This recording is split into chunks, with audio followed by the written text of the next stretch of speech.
तो आज की कहानी की शुरुआत साल 1942 में होती है, जब दूसरा विश्व युद्ध अपने चरम पर था। जगह थी ऑस्ट्रेलिया का एक दूर दराज इलाका, जहां घने जंगलों के बीच कुछ सोल्जर्स अपने अगले मिशन की तैयारी में जुटे थे। उनके चीफ अफसर, जिनका एक हाथ पिछले युद्ध में कट चुका था, अपने अनुभव के जरिए उन्हें आने वाले खतरों के बारे में समझा रहे थे। माहौल पूरी तरह गंभीर था। हर सोल्जर उनके शब्दों को ध्यान से सुन रहा था। उन्हीं में से एक जवान था, विल, जो बाकी सबकी तुलना में ज्यादा एकाग्रता और गंभीरता से हर बात को अपने जहन में बिठाने की कोशिश कर रहा था। सोल्जर्स को बताया जा रहा था कि वे अब दुश्मन इलाके में जाने वाले हैं, जहां मौत हर तरफ मंडरा सकती है। इसलिए रवाना होने से पहले उन्हें एक ट्रेनिंग एक्सरसाइज पूरी करनी थी। इस ट्रेनिंग में उन्हें जंगल के बीच से होकर केवल 4 घंटे के अंदर अपने कैंप तक पहुंचना था। अगर वे तय समय में नहीं पहुंच पाए तो पूरी एक्सरसाइज फिर से करनी पड़ती। अफसर ने घड़ी सेट की और कुछ ही पल बाद सार्जेंट ने संकेत दिया। सभी सोल्जर्स तेजी से जंगल की ओर भाग पड़े, एक सुरक्षित रास्ता ढूंढने की कोशिश में। लेकिन दिन बारिश वाला था और शुरुआत से ही रास्ता फिसलन भरा और मुश्किल हो गया था। भागते हुए माहौल धीरे धीरे एक प्रतियोगिता में बदल गया। कुछ सोल्जर्सों ने अपने साथियों की मदद करने से भी इनकार कर दिया, क्योंकि अब हर कोई सबसे पहले कैंप पहुंचने की कोशिश में था। इसी अफरा तफरी में विल का पैर फिसला और वो सीधे एक गहरे कीचड़ भरे गड्ढे में गिर गया। उसने खुद को बाहर निकालने की कोशिश की, लेकिन जितना वो हिलता उतना ही उसका शरीर धीरे धीरे नीचे धंसता जा रहा था। कुछ ही पलों में वो पूरी तरह दलदल के अंदर डूब गया। लेकिन तभी एक सोल्जर ने उसका हाथ पकड़ लिया। उसने पूरी ताकत लगाकर उसे ऊपर खींचा और आखिरकार उसे पानी से बाहर निकाल लिया। उस सोल्जर का नाम लियो था। दोनों ने जल्दी से एक दूसरे का नाम जाना और बिना वक्त गवाए आगे बढ़ गए। बारिश और कीचड़ के बीच वे अपनी आखिरी ताकत लगाकर आगे बढ़ते रहे। कैंप के करीब पहुंचते ही टाइमर खत्म होने वाला था। विल और लियो ने पूरी रफ्तार से दौड़ लगाई और वे सिर्फ 3 सेकंड पहले कैंप तक पहुंच गए। अफसर ने उनकी हिम्मत और टीम वर्क की सराहना की और उन्हें थोड़ी देर आराम करने की अनुमति दी। वहीं बाकी सोल्जर्सों को आदेश दिया गया कि वे एक्सरसाइज दोबारा जारी रखें। ये सुनकर डैनी नाम का एक सोल्जर नाराज हुआ और उसने पूछा कि उन्हें ये सजा क्यों मिली। अफसर ने गंभीर आवाज में जवाब दिया, जंग में असली सोल्जर वही होता है जो अपने साथी की मदद करे। विल और लियो ने आज यही साबित किया। इसके बाद विल और लियो एक पेड़ के नीचे बैठकर संतरे खा रहे थे, जबकि बाकी सोल्जर्स मैदान में पसीना बहा रहे थे। कुछ समय बाद सार्जेंट ने सभी सोल्जर्सों को जंगल में ट्रैप्स बनाने की ट्रेनिंग दी, क्योंकि जंग में जिंदा रहने के लिए ये बेहद जरूरी था। और अगले दिन अटैक करने की ट्रेनिंग शुरू हुई। पहले थॉमसन को उदाहरण के तौर पर इस्तेमाल किया गया, जिसे वो डर गया। बाद में जब डैनी की बारी आई तो उसने गलती से विल को चोट पहुंचा दी। अफसर ने उसकी हरकत पर सवाल उठाया, लेकिन डैनी ने व्यंग्यपूर्ण जवाब दिया। ये देखकर लियो को गुस्सा आ गया। उसने डैनी को मारा और दोनों नदी में गिरकर लड़ने लगे। डैनी के पास एक ब्लेड था, लेकिन लियो ने उसे छीन लिया। झड़प के दौरान डैनी ने लियो को फिर पानी में धकेला और कुछ देर तक वो ऊपर नहीं आया। सब सोल्जर्स घबरा गए। अफसर ने चेतावनी दी, अगर डैनी ने उसे नहीं ढूंढा तो ये उसकी मौत मानी जाएगी। तभी अचानक लियो पानी से उभारा और एक ही मुक्के में डैनी को गिरा दिया। झड़प खत्म होने के बाद लियो मेडिकल टेंट में दिखाई दिया, जहां वो नर्स से अपनी चोटों की मरहम पट्टी करवा रहा था। उसे वो नर्स पसंद आ गई, लेकिन उस नर्स ने उस पर ज्यादा ध्यान नहीं दिया। कुछ दिन बाद दृश्य पूरी तरह बदल गया।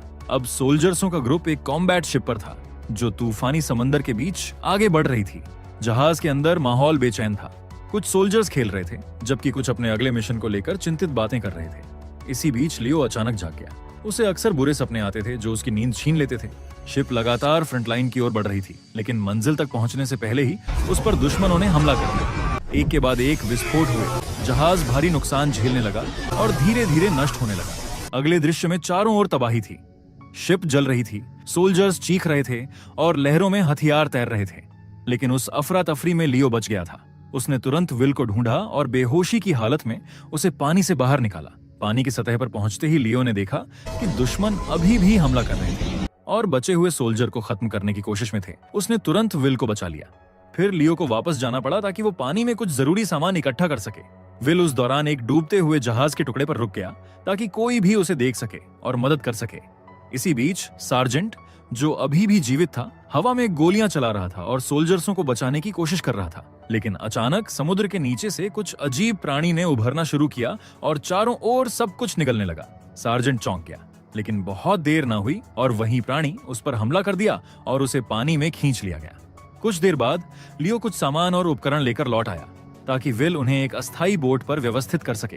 इसके बाद लियो फिर से पानी में कूद गया, बाकी जरूरी सामान ढूंढने के लिए। थोड़ी देर बाद पानी में बुलबुले उभरने लगे। विल डर गया और सोचा कि शायद लियो लौट आया है। वो किनारे की तरफ बढ़ा, लेकिन वहां उसे थॉमसन मिला, जिसके सिर पर गंभीर चोट लगी थी। दूसरी तरफ लियो आसपास कुछ चीजें ढूंढ रहा था, लेकिन उसे सिर्फ मौत और तबाही ही देखी। फिर वो विल के पास लौट आया। अस्थायी बोट पर तीनों ने धुंध और धुएं में से आती आवाजें सुनी। आवाजें सुनकर लियो ने तुरंत चीख मारी। तभी कुछ बचे हुए सोल्जर्स तेजी से सामने से आते दिखाई दिए। इनमें डैनी था, जिसने बताया कि ज्यादातर लोग मर चुके हैं। उसके साथ थे टेडी, घायल बॉबी और स्टैन, जिसे चेहरे के पास गोली लगी थी। ये समूह अब एक साथ रहने लगा। कुछ घंटे बाद उन्होंने बचे हुए सामान और हथियार देखे। बहुत कम थे, लेकिन जीवित रहने के लिए पर्याप्त थे। विल ने कहा कि उसे लगता है वे टाइमोर सी के बीच में हैं, इसलिए अगले कुछ दिनों तक मदद मिलना मुश्किल होगा। उसने ये भी बताया कि चारों तरफ घना धुंध फैला हुआ है, जो कुछ दिनों में छंटेगा और उसके बाद ही मदद आ सकती है। सोल्जर्सों ने समुद्र की धारा का पीछा करते हुए घर लौटने की कोशिश शुरू की। उसी दौरान पास में उन्हें एक छोटी मोटरबोट दिखी, जो उनके लिए बचाव का एक मौका साबित हो सकती थी। तभी कुछ उनकी जहाज से टकराया। किसी ने अनुमान लगाया कि शायद ये मछली होगी, इसलिए उन्होंने ज्यादा ध्यान नहीं दिया। फिर लियो ने पूछा कि कौन पहले उस बोट पर जाएगा। बॉबी तैयार हो गया और बोट की तरफ बढ़ा, लेकिन अचानक एक बड़ा शार्क उसके सामने आ गया। शार्क ने बॉबी के पैरों पर हमला किया और बेरहमी से उसे पानी में खींच लिया। ये देखकर बाकी सोल्जर्स दंग रह गए। बॉबी ने अपनी जान बचाने के लिए संघर्ष किया, लेकिन आखिर में शार्क उसे गहराई में ले गया। समूह सदमे में रह गया। दिन धीरे धीरे उजाला हो रहा था। तब लियो ने गंभीर स्वर में बताया, ये ग्रेट व्हाइट शार्क की मादा है, शायद 6 मीटर से भी लंबी।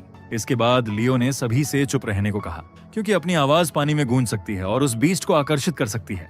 उसने उन्हें शार्क से बचने के तरीके भी बताए, जिससे सभी को उसके ज्ञान और अनुभव की जिज्ञासा हुई। फिर दृश्य बदलता है और हम देखते हैं कि लियो को बचपन का एक खतरनाक पल याद आता है। वो अपने भाई के साथ खुले समुद्र में सैलिंग करने गया था। डाइविंग के दौरान एक ग्रेट व्हाइट शार्क ने हमला किया और उस हादसे में उसका भाई मारा गया। कुछ समय बाद सब सोल्जर्स चुपचाप बैठे थे, थके हुए और डरे हुए। तभी अचानक किसी ने स्टैन की चादर खींची और वो सीधे पानी में गिर गया। वो घबराकर तेजी से वापस तैरने लगा, लेकिन उसी पल समुद्र का राक्षस, वही विशाल ग्रेट व्हाइट शार्क, ने उस पर हमला कर दिया। बाकी सोल्जर्स तुरंत हरकत में आए और उसे बचाने की कोशिश करने लगे। स्थिति तेजी से बिगड़ रही थी। लियो ने तुरंत आदेश दिया कि ग्रेनेड फेंका जाए। विल ने निशाना लगाकर एक ग्रेनेड फेंका और धमाके की तेज आवाज से शार्क कुछ दूरी तक पीछे हट गया, लेकिन तब तक बहुत देर हो चुकी थी। शार्क ने स्टैन का एक पैर नोच लिया था। साथ ही सोल्जर्सों ने तुरंत उसके घाव पर कपड़ा बांधा ताकि खून बहना रुक सके, मगर उसकी हालत बेहद नाजुक थी और सभी जानते थे उसके पास अब ज्यादा वक्त नहीं बचा था। और वही पास ही वो विशाल ग्रेट व्हाइट शार्क अब भी चक्कर लगा रही थी, जैसे अगले मौके का इंतजार कर रही हो। खैर, कई घंटे बाद रात हो गई। अंधेरा और सन्नाटा उनके डर को और बढ़ा रहा था। सबको लगने लगा कि अगर वे जल्द उस मोटर बोट तक नहीं पहुंचे तो उनकी मौत तय है। तभी लियो ने चुप्पी तोड़ी। उसने कुछ सामान इकट्ठा किया और कहा कि वो अकेले जाएगा। उसने कुछ खाली डिब्बों को अपने चारों ओर बांधा ताकि वे तैरने में मदद करें, और फिर धीरे धीरे पानी में उतर गया। नीचे मौत मंडरा रही थी, लेकिन उसे रुकना नहीं था। लियो तेजी से आगे बढ़ा। तभी गहराई में हलचल हुई। वही ग्रेट व्हाइट शार्क वापस आ चुकी थी। शार्क ने उस पर झपट्टा मारा, लेकिन तभी किनारे पर मौजूद सोल्जर्सों ने गोलियां चलानी शुरू कर दी। गोलियों की आवाज से शार्क कुछ पल के लिए नीचे चला गया। मौका देखकर लियो ने पूरी ताकत लगाई और बोट तक पहुंच गया। उसने रस्सी बांधी और बाकी सोल्जर्स उसे खींचने लगे, लेकिन तभी लियो ने देखा कि शार्क फिर से उसकी ओर बढ़ रही थी। ये देखकर उसने बिना वक्त गंवाए अपने पास रखा ग्रेनेड निकाला और पूरी ताकत से उस शार्क की तरफ फेंक दिया। धमाके से समुद्र की लहरें उठी और चारों तरफ धुआं फैल गया। जब सब शांत हुआ, शार्क गायब थी। लियो ने राहत की सांस ली। फिलहाल के लिए वे बच गए थे। अब बोट उनके पास थी, लेकिन जब उन्होंने इंजन चलाने की कोशिश की तो वो चालू नहीं हुआ। सभी सोल्जर्स फिर से निराशा में डूब गए। तभी अचानक दूर से एक अजीब सायरन की आवाज की सुनाई दी। लियो ने ध्यान से सुना और कहा कि ये आवाज शार्क के फिन में फंसे सायरन की है।